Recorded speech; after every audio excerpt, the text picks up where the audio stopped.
En 2020, l'association valaisanne des EMS, la Valems, a publié un guide de référence troubles neurocognitifs en EMS.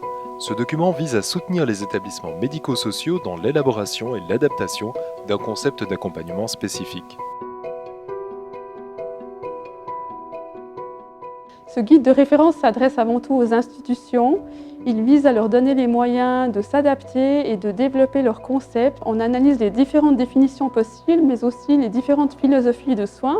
Il faut savoir que chaque EMS peut choisir celle qui lui convient le mieux en fonction de ses valeurs, de ses pratiques habituelles, de son histoire.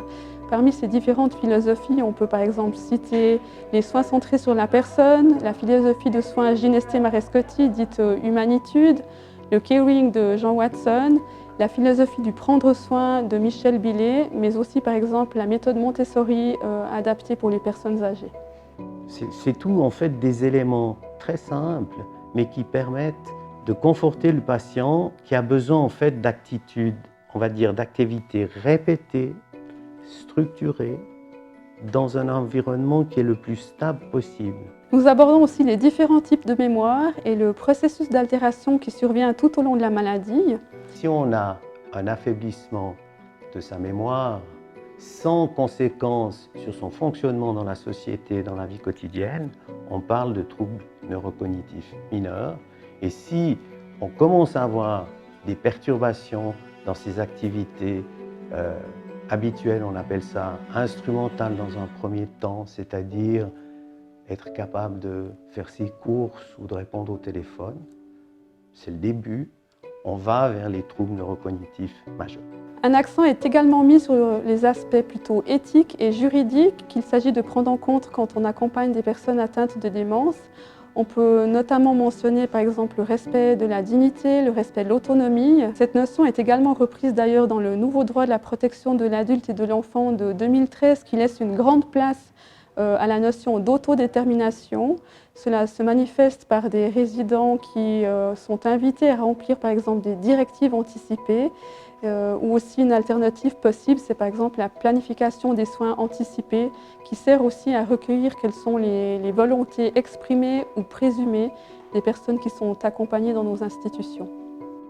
Vorteile sind sicher, dass man weg von der sauber, satt und still Philosophie mal weg kann, wie es früher halt so gegeben war.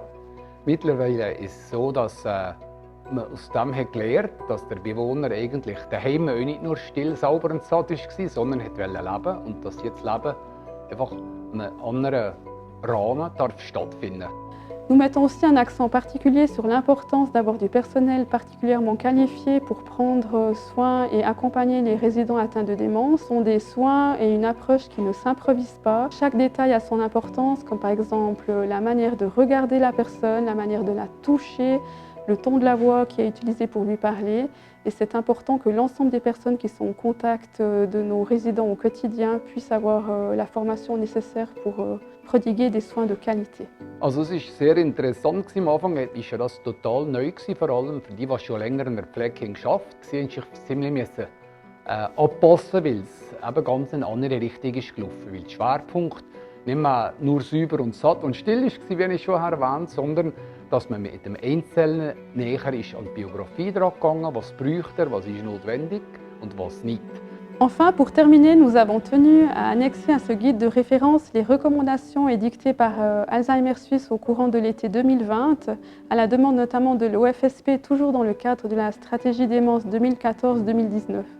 Elle vise à donner des repères aux EMS pour leur permettre d'améliorer les soins et l'accompagnement prodigués aux personnes atteintes de démence, notamment au niveau qualitatif.